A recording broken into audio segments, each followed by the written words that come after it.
الذي لا شريك له له الملك وله الحمد وهو على كل شيء قدير. اللهم صل وسلم وبارك على سيد المرسلين خاتم النبيين سيدنا محمد وعلى آله وصحبه أجمعين. أما بعد فأعوذ بالله من الشيطان الرجيم. بسم الله الرحمن الرحيم. أفلا يتدبرون القرآن أم على قلوب أقفالها. وقال النبي صلى الله عليه وسلم ألا في الجسد مضغة إذا صلحت صلح الجسد كله وإذا فسدت فسد الجسد كله ألا وهي القلب.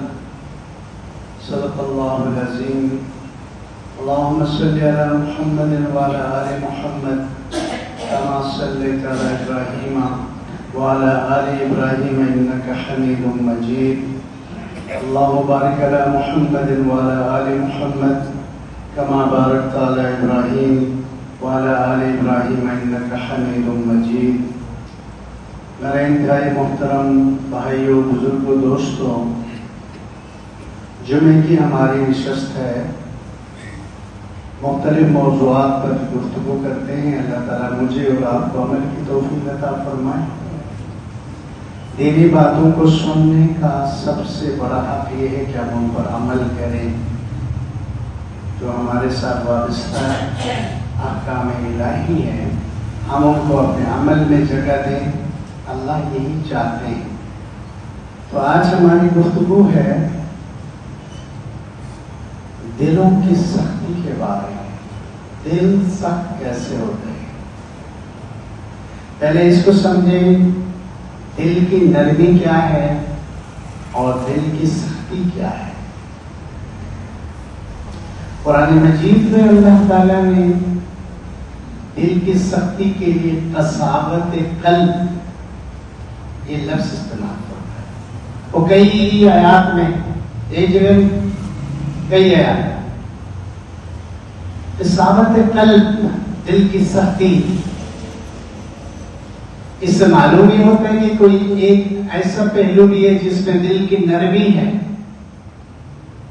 جہاں قساوت قلب، دل کی سختی اللہ کی طرف سے ایک سزا کی شکل ہے، ایک عذاب کی شکل ہے، وہاں دل کی نرمی ایک بہت بڑی بات ہے. آپ کا دل اللہ نے نرم عطا کیا ہے. آپ کے دل کے اندر رقت ہے، آپ کے دل کے اندر مہربانی ہے، تو آپ بڑے نیکبخت آدمی ہیں. دل کی نرمی اللہ کی بہت بڑی نعمت ہے، اور دلوں کی سختی اللہ کا بڑا عذاب ہے. اب یہ دل کی نرمی کی نشانی کیا ہے؟ توجہ سے بات سنا گا. کچھ ایک بھی گفتگو ہوتی ہے اللہ تعالیٰ ان پر مجھے بھی عمل کی توفیق دے دے. اس سے کہانی تو سنانا مجھے پسند بھی نہیں ہے اتنے زیادہ، لیکن انشاءاللہ تعالیٰ جو بات کام کی ہے وہ اللہ تعالیٰ ہر جمعے کو کرواتا ہے آپ سے. اللہ مجھے عمل کی دے دے، آپ کو عمل کی توفیق دے دے. اچھا، نرمی کیا ہے دل کی؟ یاد رکھیں، دل کی نرمی کا مقصد یہ ہے کہ آپ کو ایمان پسند ہوگا،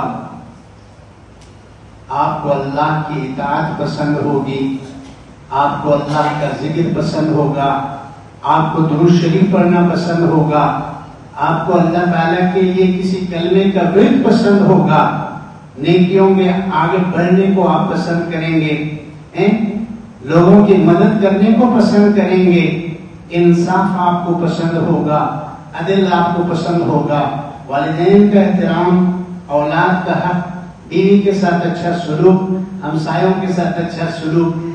دل کی نرمی کی نشانی یہ ہے کہ ہر اچھائی سے محبت ہو. خلاصہ نکلتا ہے. اسی لیے ایک صحابی نے آ کر کہا یا رسول اللہ میرا دل سخت ہوتا جا رہا ہے، سخت ہوتا جا رہا ہے. یا رسول اللہ میرا دل سخت ہوتا جا رہا ہے، کیا کروں؟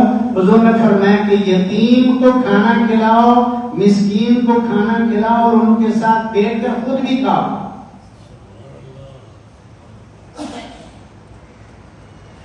کسی یتیم، کسی مسکین، کسی غریب کو جب آپ کھانا اس کے ساتھ بیٹھ کر کھاتے ہیں، یاد رکھو آپ کے لیے اس غریب محتاج مسکین کے دل میں جو محبت ہے وہ اللہ کی محبت کو آپ کے دل میں ٹرانسفر کروائے گی. پکی بات. تو دل کی نرمی یہ ہے کہ میں اور آپ خیر کو طلب کریں گے، میں اور آپ اچھائی کو پسند کریں گے، میں اور آپ نیکی کی طرف مائل ہوں گے، میں اور آپ جو نا گناہ سے شدید نفرت کریں گے، شیطان سے نفرت کریں گے، کفر سے نفرت کریں گے، شرک سے نفرت کریں گے، عداوت، دشمنی، حسد، دنیا کی محبت سے نفرت پیدا ہوگی. تو آپ کے دل نرم ہے. آپ ان لوگوں میں سے ہیں جن کو اللہ نے نیک بخت بنایا. آپ ان لوگوں میں سے جن کو اللہ تعالیٰ نے بہت کچھ عطا کیا ہے. نرم دل ملا تو بہت کچھ ملا ہے، سب بہت کچھ ملا ہے. ہاں. اور دل کی سختی کیا ہے؟ دل کی سختی اللہ کی اطاعت سے، سب سے پہلے اللہ کی اطاعت سے دور کر دے گی. دل کی سختی حضور کی اطاعت سے دور کرے گی. دل کی سختی انسان کو کما حق کہو انسان بننے نہیں دے گی. یہ انتہائی عذاب کی شکل ہے کہ انسان کا دل سخت ہوگا، حق کو نہیں مانے گا، اس کو اچھائی اچھی نہیں لگے گی، نیکی کو پسند نہیں کرے گا، اللہ اور اللہ کے رسول کی اطاعت کی طرف مائل نہیں ہوگا، اپنی آخرت کو بنانے کے لیے تیار نہیں ہوگا. ایسا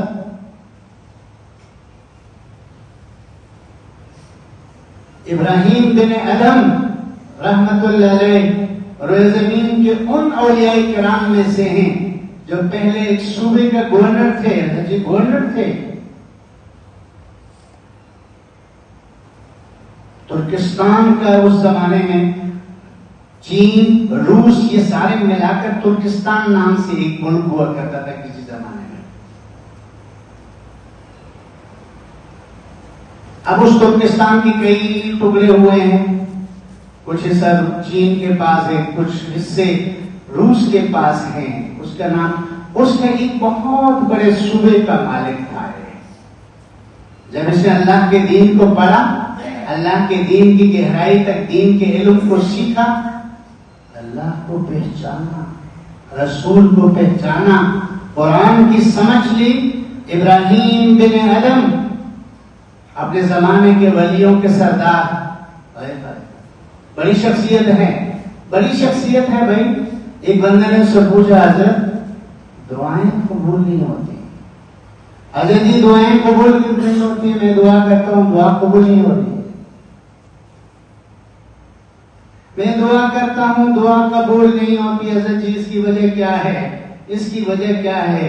فرمانے لگے کہ بیٹا اس کی وجہ کئی ہیں، میں چند آپ کو بتاتا ہوں.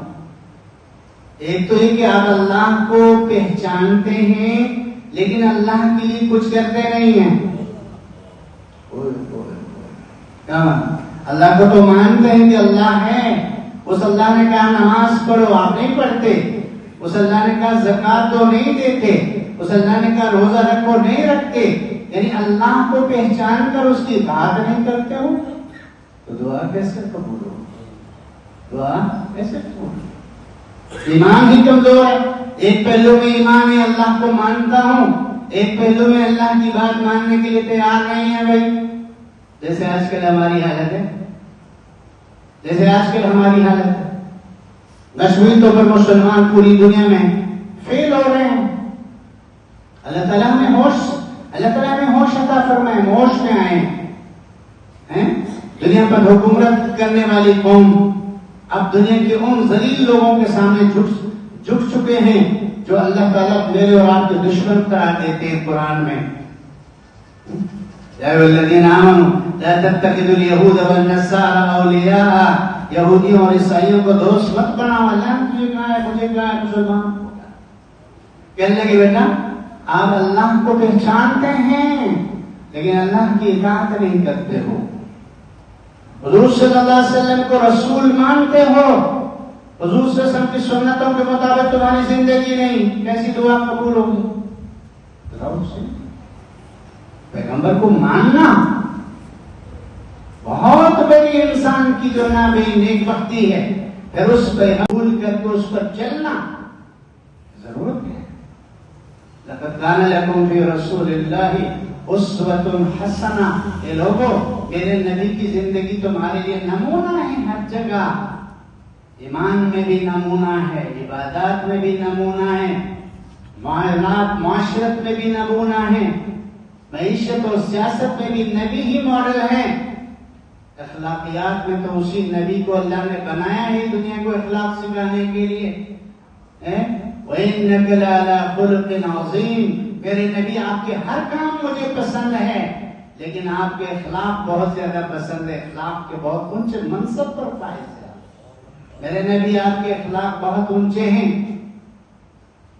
حضرت ابراہیم ابن ادم نے سمجھایا کہ بیٹا آپ لوگ پیغمبر کو مان کر اس کی اطاعت نہیں کرتے، اس کی سنتوں کی قدر نہیں کرتے، یاد رکھو پیغمبر، اس سے محبت، اس کی اطاعت، اس کی عظمت، اس کی تعظیم، اس کی توقیر قرآن کے احکامات ہیں یہ۔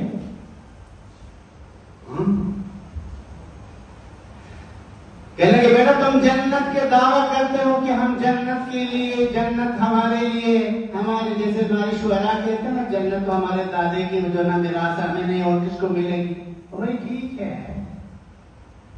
لیکن آرزو سے تو جنت نہیں ملے گی، جنت والے اعمال ہیں قرآن کے اندر، ایسا جنت والے اعمال قرآن کے اندر اللہ نے بتایا، اللہ نے بتایا کہ راستہ جنت کو جاتا ہے، صراط مستقیم، جنت کے لے جانے والا راستہ، اس پر چلنا ضروری ہے۔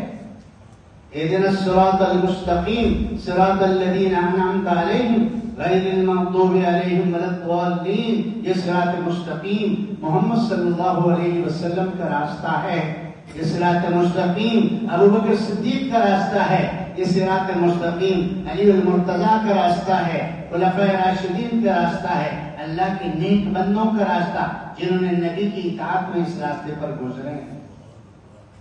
کہنے لگے جنت کا دعویٰ کرتے ہو، جنت کے لیے عمل نہیں کرتے ہو، جنت کے لیے عمل نہیں کرتے ہو۔ دیکھو نا جنت کا شوق ہوتا تو فجر کی نماز میں قوت کی مسجد بھری نہیں ہوتی۔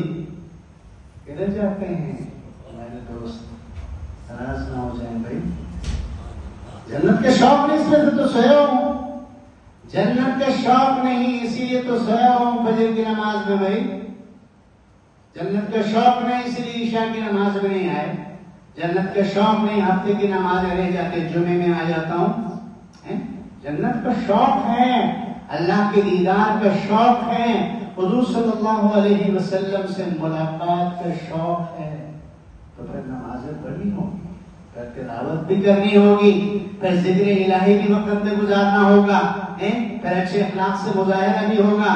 یہ کیا بات ہے، جنت جنت تو ہم کہتے ہیں، اس کے لیے جو اللہ نے اعمال بتائے ہیں، حضور صلی اللہ علیہ وسلم نے جو طریقے بتائے ہیں ان طریقوں پر نہیں آ رہے ہیں، تو جنت کیسے ملے، دعا کیسے قبول ہو۔ چوتھی بات حضرت ابراہیم ابن ادم اس نوجوان کو بتایا کہ بیٹا دوزخ سے تو تم ڈرتے ہو، دنیا کی آگ سے ڈرتے ہو، دوزخ تو اس سے بھی خطرناک آگ ہے بھائی، خوف تو اندر ہے، لیکن اس دوزخ کے اندر جانے والے جو اعمال، انسان کو جو اس کے اندر گرانے والے اعمال ہے جن سے اللہ نے روکا ہے، ان کو تو تم کرتے ہو۔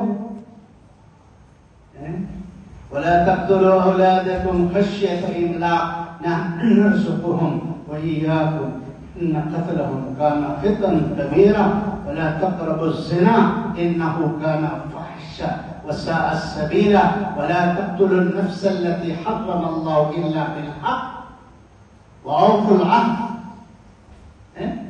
اللہ نے ولا تقربوا مال اليتيم إلا بالتي هي أحسن ولا تمشي في الأرض مرحا السارق والسارقة فاقطعوا أيديهما الزانية والزاني فاجلدوا كل واحد منہما میتا جلدہ۔ اللہ نے ساری حرام حلال کی چیزیں حرام کو بیان کی کہ حرام ہے بھائی، یہ جہنم میں لے جانے والے سے بچو۔ تو جہنم سے ڈر ہے اور اس کے اعمال کو انسان چھوڑنے کے لیے تیار نہیں ہے، وہی عمل کیے جا رہے جو جہنم میں گرائے. جھوٹ انسان کو جہنم میں لے جائے، پکی بات ہے. دھوکہ بازی جہنم میں لے جائے، بددیانتی جہنم میں لے جائے. یہ اعمال ایسے ہیں جن کا آخر جہنم میں ہے. تو بھئی اگر جہنم کا خوف و ڈر ہے نا، ان سے بچنا ضروری ہے. ہاں، گناہ کی سائز پر نہ جائیں. آج کل تو یہ بھی ایک بڑا وبا پھیلی ہے نا، گناہ چھوٹا ہے کہ جی بڑا ہے بھائی، وہ خدا کے بندے اللہ کی نافرمانی بڑا ہی ہے، اس سے بچنا ضروری ہے. تو دل کی سختی سے انسان پھر نیکی سے نفرت اور گناہ سے محبت کرنے لگتا ہے. اس کے سامنے جب کوئی نصیحت قرآن و حدیث کے ذریعے، اللہ کی کوئی بات، رسول صلی اللہ علیہ وسلم کی کوئی بات اس تک پہنچائی جاتی ہے، اس پر اثر نہیں ہوتا. یہ دل کی سختی کی نشانی ہے. یہ دل کی سختی کی نشانی ہے. دل سخت ہو جائے تو نیکیاں کرنا مشکل ہو جاتا ہے، گناہ کرنا آسان ہو جاتا ہے. شیطان گناہ کو ہمیشہ مزین کر کے پیش کرتا ہے. شیطان کیا کرتا ہے؟ گناہ کو مزین کرتا ہے، آسان کرتا ہے، خوبصورت کرتا ہے، آپ کے اشتہا کے مطابق بناتا ہے. تب آپ جا کر کرتے ہیں. آپ کو 4 گھنٹے تک اسٹیڈیم میں کرکٹ میچ دیکھنا بہت آسان کام ہے. نعرے بھی لگ رہے ہیں، تالیاں بھی بج رہے ہیں، پیسے بھی دے دیا، لیکن 5 منٹ عصر کی نماز، 2-4 منٹ فجر کی نماز کے لینا بہت مشکل ہو جاتا ہے. یہ کیا ہے؟ 8 گھنٹہ اسٹیڈیم میں میچ ہے، آپ دیکھ رہے ہیں، انسان دیکھ رہا ہے، آسانی سے دیکھ رہا ہے، کوئی مشکل نہیں. لیکن جہاں کوئی دینی بات ہے، جہاں کوئی درس قرآن ہے، جہاں کوئی اللہ اور اللہ کے رسول کی بات ہو رہی ہے، وہاں بیٹھنا مشکل ہو جاتا ہے. دل کی سختی کی نشانی ہے. یہ دل کی سختی کی نشانی ہے. اللہ تعالیٰ سے حفاظت کر، اللہ تعالیٰ سے نرم دل مانگنا، دل کی رقت اللہ سے مانگنی ہے. اقرا بن حابس اپنے قبیلے کے چودھری تھے، مسلمان ہوئے. حضور صلی اللہ علیہ وسلم کے پاس آئے تو آپ صلی اللہ علیہ وسلم کے پاس حسنین کریمین، آپ صلی اللہ علیہ وسلم کے دونوں پھول حسن حسین ساتھ تھے. آپ صلی اللہ علیہ وسلم ان کو اٹھا کر ان کو بوسہ دے رہے تھے. یہ کیا کر رہے ہیں؟ حضور سے کہنے لگے وہ اقرا بن حابس رضی اللہ تعالیٰ عنہ، کہنے لگے یہ کیا کر رہے ہیں؟ اور میں کہ بچوں کو بوسہ دے رہا ہوں، پیار کر رہا ہوں. کہنے لگے میرے تو 12 بچے ہیں بھائی، میں نے کبھی بھی کسی بچے کا بوسہ نہیں لیا. صحیح حدیث ہے. میں نے کبھی کسی بچے کا بوسہ نہیں دیا. حضور صلی اللہ علیہ وسلم نے فرمایا کہ بھائی میں سب میں کیا کر سکتا ہوں؟ تمہارے دل کے اندر سے رقت، رحمت اللہ نے نکالی ہے. تمہارا دل سخت ہے بچوں کے بارے میں. کہ بچوں کے پاس بیٹھنے سے تو دل نرم ہو جاتا ہے یار. چھوٹے بچے کو جب اٹھاتے ہیں طبیعت میں کتنے نشان ہے، وہ آپ کا سارا غم، بلڈ پریشر سارا ٹھیک ہو جاتا ہے اس کو اٹھا کے. یہ کیا ہے؟ اس کے اندر کی نرمی منتقل ہو جاتی ہے. اس کے اندر کی نرمی منتقل ہو جاتی ہے. اس لیے جو نام قرآن میں 13 آیات کے اندر اللہ نے قسامت قلب کو ذکر کیا. فَإِنَّهَا لا تعمل ابصار ولكن تعمل قلوب التي في الصدور. اللہ فرما رہے کہ دنیا کے بہت سارے لوگ آنکھوں کے اندھے نہیں ہیں، آنکھوں کے اندھے نہیں ہیں، ان کے دل اندھے ہو چکے ہیں جو سینے کے اندر ہے. سینے کے اندر دل اندھے ہو چکے ہیں. اس وجہ سے میرے نبی کے حق اور سچ ہونا ان کو نظر نہیں آتا. میرے حق اور سچ ہونا ان کو نظر نہیں آتا. اللہ نے قرآن میں کیا فرمایا؟